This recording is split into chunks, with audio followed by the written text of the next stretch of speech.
Fourth sem ವಿದ್ಯಾರ್ಥಿಗಳೇ, ನಾವೀಗ international ಎಕನಾಮಿಕ್ಸ್ನಲ್ಲಿ importance of international ಎಕನಾಮಿಕ್ಸನ್ನು ನೋಡೋಣ. ನೋಡಿ, ಇಂಪಾರ್ಟೆನ್ಸ್ ಆಫ್ ಇಂಟರ್ನ್ಯಾಷನಲ್ ಎಕನಾಮಿಕ್ಸ್, ಅಂತಾರಾಷ್ಟ್ರೀಯ ಅರ್ಥಶಾಸ್ತ್ರದ ಮಹತ್ವ ಅಥವಾ ಪ್ರಾಮುಖ್ಯತೆ. ನೋಡಿ, ಜಾಗತೀಕರಣಗೊಳ್ಳುತ್ತಿರುವಂಥ ಇಂದಿನ ವಿಶಾಲ ಆರ್ಥಿಕ ವ್ಯವಸ್ಥೆಯಲ್ಲಿ ಅಂತಾರಾಷ್ಟ್ರೀಯ ಅರ್ಥಶಾಸ್ತ್ರದ ಅಧ್ಯಯನ ಬಹಳ ಪ್ರಮುಖವಾಗಿರ್ತಕ್ಕಂಥ. ಯಾಕಂದರೆ ಇವತ್ತು ಗ್ಲೋಬಲ್ ವಿಲೇಜ್ ಅಂದರೆ ಒಂದು ಮೌಸ್ನಲ್ಲಿ ನಾವು ವಿಶ್ವವನ್ನು ನೋಡುವಂಥ ಮಟ್ಟಕ್ಕೆ ಬಂದಿದ್ದೇವೆ ಅಂತಂದರೆ ಅಂತಾರಾಷ್ಟ್ರೀಯ ಅರ್ಥಶಾಸ್ತ್ರದ ಅಧ್ಯಯನಕ್ಕೆ ನಾವು ಹೆಚ್ಚು ಪ್ರಾಮುಖ್ಯತೆ ಕೊಡ್ತಾ ಇದ್ದೀವಿ. ಈ ಅಂತಾರಾಷ್ಟ್ರೀಯ ಆರ್ಥಿಕ ಅಧ್ಯಯನ ಏಕೆ ಅಂತಾರಾಷ್ಟ್ರೀಯ ವ್ಯಾಪಾರ ನಡೀತಾ ಇದೆ, ರಫ್ತು ಏಕೆ ನಡೀತಾ ಇದೆ, ಆಮದು ಏಕೆ ನಡೀತಾ ಇದೆ ಅಂತಕ್ಕಂಥದ್ದು ನಮಗೆ ಪ್ರಾಮುಖ್ಯತೆ ಉಳ್ಳಂಥದ್ದು. ಹಾಗಾಗಿ ನಿಸರ್ಗವು ಎಲ್ಲ ರಾಷ್ಟ್ರಗಳಿಗೆ ಎಲ್ಲ ಸಂಪನ್ಮೂಲಗಳನ್ನು ನೀಡಿಲ್ಲ. ಯಾವುದೇ ರಾಷ್ಟ್ರ ಆರ್ಥಿಕವಾಗಿ ಎಷ್ಟೇ ಮುಂದುವರಿದಿದ್ದರೂ ಕೂಡ, ಅಥವಾ ರಾಜಕೀಯವಾಗಿ ಬಲಾಢ್ಯವಾಗಿದ್ದರೂ, ಅಥವಾ ಎಷ್ಟೇ ಬುದ್ಧಿವಂತ ರಾಷ್ಟ್ರವಾಗಿದ್ದರೂ ಸ್ವತಂತ್ರವಾಗಿ ಎಲ್ಲ ವಸ್ತುಗಳನ್ನು ತಾನೇ ಉತ್ಪಾದನೆ ಮಾಡಿಕೊಳ್ಳುವಂಥ ಶಕ್ತಿಯನ್ನು ಪ್ರತಿ ರಾಷ್ಟ್ರನೂ ಕೂಡ ಹೊಂದಿಲ್ಲ. ಡೆವಲಪ್ಡ್ ಕಂಟ್ರಿ ಇರ್ಬೋದು, ಡೆವಲಪಿಂಗ್ ಕಂಟ್ರಿ ಇರ್ಬೋದು, ಅಂಡರ್ ಡೆವಲಪ್ಡ್ ಕಂಟ್ರೀಸ್ ಇರ್ಬೋದು. ಆದರೆ ಎಲ್ಲ ವಸ್ತುಗಳನ್ನು ಉತ್ಪಾದನೆ ಮಾಡ್ತಕ್ಕಂಥ ಪ್ರಬುದ್ಧತೆಯನ್ನು ಪ್ರತಿಯೊಂದು ರಾಷ್ಟ್ರಗಳು ಕೂಡ ಪಡೆದಿಲ್ಲ. ಹೆಚ್ಚು ವಸ್ತುಗಳನ್ನು ಉತ್ಪಾದನೆ ಮಾಡುವಂಥ ಪ್ರಬುದ್ಧತೆ ಹೊಂದಿರ್ಬೋದು ನಿಜ, ಆದರೆ ಎಲ್ಲ ವಸ್ತುಗಳನ್ನು ಉತ್ಪಾದನೆ ಮಾಡುವಂಥ ಶಕ್ತಿ ಪ್ರತಿ ರಾಷ್ಟ್ರಕ್ಕೂ ಕೂಡ ಇಲ್ಲ. ಹಾಗಾಗಿ ತನ್ನಲ್ಲಿರ್ತಕ್ಕಂಥ ವಸ್ತುಗಳನ್ನು ಕಡಿಮೆ ವೆಚ್ಚದಲ್ಲಿ ಉತ್ಪಾದನೆ ಮಾಡಿ ರಫ್ತು ಮಾಡಿ ತನ್ನಿಂದ ಯಾವ ವಸ್ತುವನ್ನು ಉತ್ಪಾದನೆ ಮಾಡಲಿಕ್ಕೆ ಸಾಧ್ಯತೆ ಇಲ್ಲ ಆ ವಸ್ತುಗಳನ್ನು ಆಮದು ಮಾಡಿಕೊಂಡು ತನ್ನ ಆರ್ಥಿಕ ಸ್ಥಿತಿಗತಿಗಳನ್ನು ಬದಲಾವಣೆ ಮಾಡಿಕೊಳ್ತಕ್ಕಂಥದ್ದು ಅಥವಾ ಸರಿಪಡಿಸಿಕೊಳ್ಳುವಂಥದ್ದು, ಅಥವಾ ಆರ್ಥಿಕ ಬಲವನ್ನು ಸೃಷ್ಟಿ ಮಾಡಿಕೊಳ್ತಕ್ಕಂಥದ್ದು, ತನಗೆ ಅವಶ್ಯವಿರತಕ್ಕಂಥ ವಸ್ತುವನ್ನು ತರಿಸಿಕೊಂಡು ಶ್ರಮ ವಿಭಜನೆ ಮಾಡಿಕೊಂಡು ಲಾಭವನ್ನು ಪಡಿತಕ್ಕಂಥ ಅವಶ್ಯಕತೆ ಅನಿವಾರ್ಯತೆ ಪ್ರತಿಯೊಂದು ರಾಷ್ಟ್ರಕ್ಕೂ ಕೂಡ ಇದೆ. ಹಾಗಾಗಿ ಮಧ್ಯಪೂರ್ವ ರಾಷ್ಟ್ರಗಳು ತೈಲ ಉತ್ಪಾದನೆಯಲ್ಲಿ ಪ್ರಬುದ್ಧತೆಯನ್ನು ಪಡೆದರೆ, ಉಷ್ಣವಲಯದ ದೇಶಗಳು ಟೀ, ಕಾಫಿ, ಸಕ್ಕರೆ, ಹತ್ತಿ ಇನ್ನು ಮೊದಲಾದವುಗಳಲ್ಲಿ ಪ್ರಬುದ್ಧತೆಯನ್ನು ಪಡ್ಕೊಂಡಿದ್ದೇವೆ. ಸಮಶೀತೋಷ್ಣ ವಲಯದ ದೇಶಗಳು ಏನು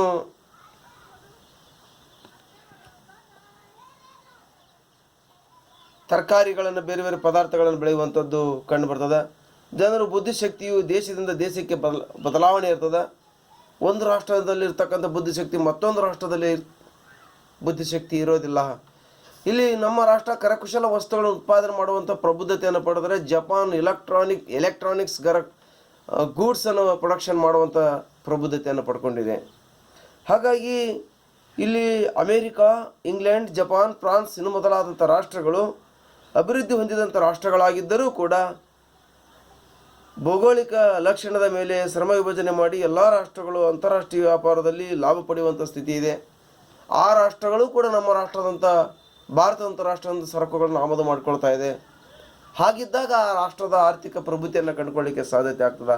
ಹಾಗಾಗಿ ಆರ್ಥಿಕ ನೀತಿ, ತಂತ್ರಜ್ಞಾನದ ಬದಲಾವಣೆ, ರಾಜಕೀಯ ಪರಿಸ್ಥಿತಿ, ಕೃಷಿ, ಕೈಗಾರಿಕೆಗಳ ಅಭಿವೃದ್ಧಿ ಇನ್ನು ಮೊದಲಾದವುಗಳು ಬೇರೆ ಬೇರೆ ರಾಷ್ಟ್ರಗಳಲ್ಲಿ ಬೇರೆ ಬೇರೆ ಆಗಿರ್ತದೆ. ಹಾಗಾದರೆ ಅಂತಾರಾಷ್ಟ್ರೀಯ ವ್ಯಾಪಾರದ ಪ್ರಾಮುಖ್ಯತೆ ಏನು? ಪಾಯಿಂಟ್ ನಂಬರ್ 1, ಅಂತಾರಾಷ್ಟ್ರೀಯ ಆರ್ಥಿಕ ವಿಚಾರಗಳ ಅರಿವು. ಅಂತಾರಾಷ್ಟ್ರೀಯ ಆರ್ಥಿಕ ವಿಚಾರಗಳ ಅರಿವು, knowledge of international economic matters. ಅಂತಾರಾಷ್ಟ್ರೀಯ ಆರ್ಥಿಕ ವಿಚಾರಗಳ ಅರಿವು ಉಂಟಾಗ್ತದೆ. ಅಂತಾರಾಷ್ಟ್ರೀಯ ಅರ್ಥಶಾಸ್ತ್ರದ ಅಧ್ಯಯನ ಅಥವಾ ಅಂತಾರಾಷ್ಟ್ರೀಯ ಅರ್ಥಶಾಸ್ತ್ರದ ವ್ಯಾಪಾರದಿಂದ ಈ ಅಂತಾರಾಷ್ಟ್ರೀಯ ಆರ್ಥಿಕ ವಿಚಾರಗಳು ನಮಗೆ ಗೊತ್ತಾಗ್ತವೆ, ಚಿಂತನೆಗೆ ಒಳಪಡ್ತವೆ, ಚಿಂತನೆಗಳು ಬೆಳವಣಿಗೆ ಆಗ್ತವೆ. ಇಲ್ಲಿ ವಿಭಿನ್ನ ದೇಶಗಳು ಒಂದೊಂದು ಪೂರಕ ಕೆಲಸ ಮಾಡಿದಾಗ ಮಾತ್ರ ಪ್ರತಿಯೊಂದು ದೇಶ ಮುಂದುವರಲಿಕ್ಕೆ ಸಾಧ್ಯತೆ ಆಗುತ್ತೆ. ಈಗ ಉದಾಹರಣೆಗೆ ಒಂದು ಗ್ರಾಮದಲ್ಲಿ, ಒಂದು ಕುಟುಂಬದಲ್ಲಿ ಎಲ್ಲರೂ ಒಂದೊಂದು ಕೆಲಸವನ್ನು ಮಾಡುವಂಥದ್ದು ಕಂಡು ಬರ್ತದೆ. ಹಾಗೆ ಬೇರೆ ಬೇರೆ ರಾಷ್ಟ್ರಗಳು ಬೇರೆ ಬೇರೆ ಸರಕುಗಳು ಉತ್ಪಾದನೆ ಮಾಡಿ ಆಮದು ಮತ್ತು ರಫ್ತು ಮಾಡುವುದರಿಂದ ಇವತ್ತಿನ ವಿಶ್ವ ಆರ್ಥಿಕ ಬೆಳವಣಿಗೆ ಕಂಡುಕೊಳ್ಳಲಿಕ್ಕೆ ಸಾಧ್ಯತೆ ಆಗಿದೆ. ಇದು ಅಂತಾರಾಷ್ಟ್ರೀಯ ಆರ್ಥಿಕ ಅಧ್ಯಯನದ ಮಹತ್ವ. ಪಾಯಿಂಟ್ ನಂಬರ್ 2, ಅಂತಾರಾಷ್ಟ್ರೀಯ ಆರ್ಥಿಕ ಸಮಸ್ಯೆಗಳ ನಿವಾರಣೆಗೆ ಅಗತ್ಯ ಮಾಹಿತಿಗಳ ಪೂರೈಕೆ. ಅಂತಾರಾಷ್ಟ್ರೀಯ ಆರ್ಥಿಕ ಸಮಸ್ಯೆಗಳ ನಿವಾರಣೆಗೆ ಅಗತ್ಯ ಮಾಹಿತಿಗಳ ಪೂರೈಕೆ. Supply of necessary information for solving international economic problems. International economic problems. ನೋಡಿ, ಅಂತಾರಾಷ್ಟ್ರೀಯ ಆರ್ಥಿಕ ಸಮಸ್ಯೆಗಳ ನಿವಾರಣೆಗೆ ಇಲ್ಲಿ ಅಗತ್ಯವಾಗಿರ್ತಕ್ಕಂಥ ಮಾಹಿತಿಗಳನ್ನು ಪೂರೈಕೆ ಮಾಡುವಂಥದ್ದು ಅಂತಾರಾಷ್ಟ್ರೀಯ ಅರ್ಥಶಾಸ್ತ್ರದ ಅಧ್ಯಯನವಾಗಿದೆ. ಯಾಕೆಂದರೆ ಇಲ್ಲಿ ಅಂತಾರಾಷ್ಟ್ರೀಯ ಆರ್ಥಿಕ ಸಮಸ್ಯೆಗಳು ಗಡಿ ವ್ಯಾಜ್ಯಗಳಿರ್ಬೋದು, ಆಮದು ರಫ್ತು ಇರ್ಬೋದು, ಕೆಲವೊಂದು ವಸ್ತುಗಳ ಬೆಲೆ ನಿರ್ಧಾರ ಅಂತಕ್ಕಂಥದ್ದು ಇರ್ಬೋದು, ಏನು ಫಾರಿನ್ ಎಕ್ಸ್ಚೇಂಜ್ ಅಂತಕ್ಕಂಥದ್ದು ಇರ್ಬೋದು, ಮಲ್ಟಿನ್ಯಾಷನಲ್ ಕಂಪ್ನಿ ಅಂತಕ್ಕಂಥದ್ದು, ಫಾರಿನ್ ಡೈರೆಕ್ಟ್ ಇನ್ವೆಸ್ಟ್ಮೆಂಟ್ ಅಂತಕ್ಕಂಥದ್ದು ಇರ್ಬೋದು, ಬ್ಯಾಲೆನ್ಸ್ ಆಫ್ ಪೇಮೆಂಟ್ ಇರ್ಬೋದು, ರಿಸ್ಟ್ರಿಕ್ಷನ್ಸ್ ಇರ್ಬೋದು, ಕೋಟಾ ಪದ್ಧತಿಗಳು ಅಂತಕ್ಕಂಥದ್ದು ಇರ್ಬೋದು, ಟ್ಯಾರಿಫ್ ಅಂತಕ್ಕಂಥದ್ದು, ಇವೆಲ್ಲವುಗಳು ಆರ್ಥಿಕ ಸಮಸ್ಯೆಗಳು. ಇವುಗಳಿಗೆ ಪರಿಹಾರವನ್ನು ಕಂಡುಕೊಳ್ತಕ್ಕಂಥದ್ದು ಇಂಟರ್ನ್ಯಾಷನಲ್ ಎಕನಾಮಿಕ್ಸ್. ನೆಕ್ಸ್ಟ್, ಅಂತಾರಾಷ್ಟ್ರೀಯ ಆರ್ಥಿಕ ಸಹಕಾರದ ಅವಶ್ಯಕತೆ. ಅಂತಾರಾಷ್ಟ್ರೀಯ ಆರ್ಥಿಕ ಸಹಕಾರದ ಅವಶ್ಯಕತೆ. Necessity of international economic cooperation. Necessity of international economic cooperation. ಅಂತಾರಾಷ್ಟ್ರೀಯ ಸಹಕಾರದ ಅಂತಾರಾಷ್ಟ್ರೀಯ ಸಹಕಾರದಿಂದ ಮಾತ್ರ ಆರ್ಥಿಕ ಅಭಿವೃದ್ಧಿಯನ್ನು ಸಾಧಿಸಲಿಕ್ಕೆ ಅಥವಾ ಕೋಆಪರೇಷನ್ ಅಂದರೆ ಅಂತಾರಾಷ್ಟ್ರೀಯ ಆರ್ಥಿಕ ಸಹಕಾರದ ಅವಶ್ಯಕತೆ ಇದೆ. ಯಾಕೆಂದರೆ ರಾಷ್ಟ್ರಗಳ ಗಡಿಯಲ್ಲಿ ವ್ಯಾಜ್ಯಗಳಿದ್ದಾವೆ. ಅವುಗಳನ್ನು ಸರಿಪಡಿಸಿ ವ್ಯಾಪಾರವನ್ನು ಮಾಡಿದಾಗ, ಆಮದು ರಫ್ತು ಮಾಡಿದಾಗ ಆರ್ಥಿಕ ಬಲಾಢ್ಯತೆಯನ್ನು ನಾವು ಕಂಡುಕೊಳ್ಳಿಕ್ಕೆ ಸಾಧ್ಯತೆ ಆಗುತ್ತೆ. ನೆಕ್ಸ್ಟ್ ಪಾಯಿಂಟ್ ನೋಡಿ, ಪಾಯಿಂಟ್ ನಂಬರ್ 4, ವಿವಿಧ ದೇಶಗಳ ಹಣಕಾಸಿನ ಪದ್ಧತಿಗಳು. ವಿವಿಧ ದೇಶಗಳ ಹಣಕಾಸಿನ ಪದ್ಧತಿಗಳ ಬಗೆಗೆ ಜ್ಞಾನ.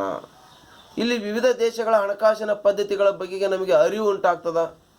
ನೋಡಿ, ನಮ್ಮ ರಾಷ್ಟ್ರದ ಹಣಕಾಸಿನ ಪದ್ಧತಿನೇ ಬೇರೆ, ಮತ್ತೊಂದು ರಾಷ್ಟ್ರ ಅಥವಾ ಇನ್ನಿತರ ರಾಷ್ಟ್ರಗಳ ಹಣಕಾಸು ಪರಿಸ್ಥಿತಿನೇ ಬೇರೆ ಅಥವಾ ಪದ್ಧತಿಗಳ ಬೇರೆ ಮೆಥಡ್. ಇಲ್ಲಿ ಭಾರತದ ಹಣಕಾಸು ಪದ್ಧತಿ ರಿಸರ್ವ್ ಬ್ಯಾಂಕನ್ನು ಅವಲಂಬಿಸಿಕೊಂಡಿದೆ. ಅದಕ್ಕೆ ಸರ್ಕಾರದ ನಿರ್ದೇಶನ ಇರ್ತದೆ. ಭಾರತದಲ್ಲಿ ರೂಪಾಯಿ ಚಲಾವಣೆಯಲ್ಲಿದೆ, ಅಮೇರಿಕಾದಲ್ಲಿ ಡಾಲರ್, ಇಂಗ್ಲೆಂಡ್ನಲ್ಲಿ ಪೌಂಡ್, ಫ್ರಾನ್ಸ್ನಲ್ಲಿ ಫ್ರಾಂಕ್, ಇನ್ನು ಬೇರೆ ಬೇರೆ ರಾಷ್ಟ್ರದಲ್ಲಿ ಬೇರೆ ಬೇರೆ ಹಣಗಳಿದ್ದು ಮತ್ತು ಅದಕ್ಕೆ ಹಣಕಾಸಿನ ಪದ್ಧತಿಗಳು ಬೇರೆ ಬೇರೆ ಇದ್ದಾವೆ. ಅವುಗಳ ಮಾಹಿತಿ ಗೊತ್ತಾಗ್ತದೆ. ನೆಕ್ಸ್ಟ್, ಅಂತಾರಾಷ್ಟ್ರೀಯ ಆರ್ಥಿಕ ಸಂಬಂಧಗಳ ಅವಶ್ಯಕತೆ. ಅಂತಾರಾಷ್ಟ್ರೀಯ ಆರ್ಥಿಕ ಸಂಬಂಧಗಳ ಅವಶ್ಯಕತೆ. Need for international economic relations. ಆರ್ಥಿಕ ಸಂಬಂಧಗಳ ಅರಿವು ಉಂಟಾಗ್ತದೆ ನಮ್ಗೆ, ಅದರ ಅವಶ್ಯಕತೆ ಏನು ಅನ್ನುವಂಥದ್ದು ನಮಗೆ ಗೊತ್ತಾಗ್ತದೆ. ನೆಕ್ಸ್ಟ್ ಪಾಯಿಂಟ್, ಅಂತಾರಾಷ್ಟ್ರೀಯ ಸಹಕಾರ ಮತ್ತು ಸಮನ್ವಯದ ಅವಶ್ಯಕತೆ. ಏನು ಮಹತ್ವವುಳ್ಳಂಥದ್ದು ಅಂತಂದರೆ ಅಂತಾರಾಷ್ಟ್ರೀಯ ಸಹಕಾರ ಸೃಷ್ಟಿಯಾಗ್ತದೆ ಅಂತಾರಾಷ್ಟ್ರೀಯ ವ್ಯಾಪಾರದಿಂದ. ಹಾಗೆಯೇ ಸಮನ್ವಯದ ಅವಶ್ಯಕತೆ. ಸಮನ್ವಯ, ನಾವು ನೀವು ಎಲ್ಲ ಒಂದೇ ಅನ್ನುವಂಥದ್ದು, ಅದ್ರ ಏನು ಅವಶ್ಯಕತೆ ಇದೆ ಅನ್ನುವಂಥದ್ದು ಇಲ್ಲಿ ಗೊತ್ತಾಗ್ತದೆ ಅಂತಾರಾಷ್ಟ್ರೀಯ ವ್ಯಾಪಾರದಿಂದ. ನೋಡಿ, need for international cooperation and coordination. ಸಹಕಾರ ಮತ್ತು ಸಹಬಾಳ್ವೆ, ಸಹ ಸಂಬಂಧ. ಇಲ್ಲಿ ವಿವಿಧ ದೇಶಗಳ ನಡುವೆ ಸಹಬಾಳ್ವೆ ಮತ್ತು ಸಹಕಾರದ ಅವಶ್ಯಕತೆ ಮತ್ತು ಪ್ರಾಮುಖ್ಯತೆಯನ್ನು ತಿಳ್ಕೊಳ್ಳಿಕ್ಕೆ ಸಾಧ್ಯತೆ ಆಗ್ತದೆ. ನೆಕ್ಸ್ಟ್ ಪಾಯಿಂಟ್, ಅಭಿವೃದ್ಧಿಶೀಲ ದೇಶಗಳ ಆರ್ಥಿಕ ಸಮಸ್ಯೆಗಳನ್ನು ಅರ್ಥ ಮಾಡಿಕೊಳ್ಳುವಿಕೆ. ಅಭಿವೃದ್ಧಿಶೀಲ ದೇಶಗಳ ಆರ್ಥಿಕ ಸಮಸ್ಯೆಗಳನ್ನು ಅರ್ಥ ಮಾಡಿಕೊಳ್ಳುವಿಕೆ. ನೋಡಿ, understanding the problems of developing countries. ಅಭಿವೃದ್ಧಿಶೀಲ ದೇಶಗಳ ಆರ್ಥಿಕ ಸಮಸ್ಯೆಗಳನ್ನು ಅರ್ಥ ಮಾಡಿಕೊಳ್ಳುವಿಕೆ ಅಂದರೆ ಅಭಿವೃದ್ಧಿಶೀಲ ರಾಷ್ಟ್ರಗಳು ಯಾವ ರೀತಿಯಾಗಿರ್ತಕ್ಕಂಥ ಸಮಸ್ಯೆಗಳನ್ನು ಎದುರಿಸ್ತಾ ಇದ್ದಾವೆ ಅನ್ನುವಂಥ ಪರಿಜ್ಞಾನ ಪ್ರತಿಯೊಂದು ರಾಷ್ಟ್ರಕ್ಕೂ ಕೂಡ ಗೊತ್ತಾಗುತ್ತೆ. ಇದು ಅಂತಾರಾಷ್ಟ್ರೀಯ ವ್ಯಾಪಾರದ ಅಧ್ಯಯನದಿಂದ, ಅಂತಾರಾಷ್ಟ್ರೀಯ ಅರ್ಥಶಾಸ್ತ್ರದ ಅಧ್ಯಯನದಿಂದ. ಇಲ್ಲಿ ಸಾಧನೆ ಹೇಗೆ ಮಾಡಬೇಕು, ಯಾವ ಪ್ರಮಾಣದಲ್ಲಿ ಮಾಡಬೇಕು, ದೇಶಗಳನ್ನು ಏನಿಟ್ಕೋಬೇಕು, ಯಾವ ರೀತಿಯಾಗಿ ಸಾಧಿಸಬೇಕು, ಕೊರತೆ ಇರತಕ್ಕಂಥ ವಸ್ತುಗಳನ್ನು ಆಮದು ಹೇಗೆ ಮಾಡ್ಕೊಳ್ಬೇಕು, ಹೆಚ್ಚಾಗಿರ್ತಕ್ಕಂಥ ಅಥವಾ ರಫ್ತು ಉತ್ಪಾದನೆ ಅಧಿಕವಾಗಿರ್ತಕ್ಕಂಥ ವಸ್ತುಗಳು ಹೇಗೆ ರಫ್ತು ಮಾಡಬೇಕು ಅನ್ನುವಂಥದ್ದು ಇಲ್ಲಿ ಅರಿವು ಉಂಟಾಗ್ತದೆ. ಹಿಂದುಳಿದಂಥ ರಾಷ್ಟ್ರಗಳನ್ನು ಅಭಿವೃದ್ಧಿಪಡಿಸಲಿಕ್ಕೆ ಸಾಧ್ಯತೆ ಆಗುತ್ತೆ. ನೆಕ್ಸ್ಟ್ ನೋಡೋಣ.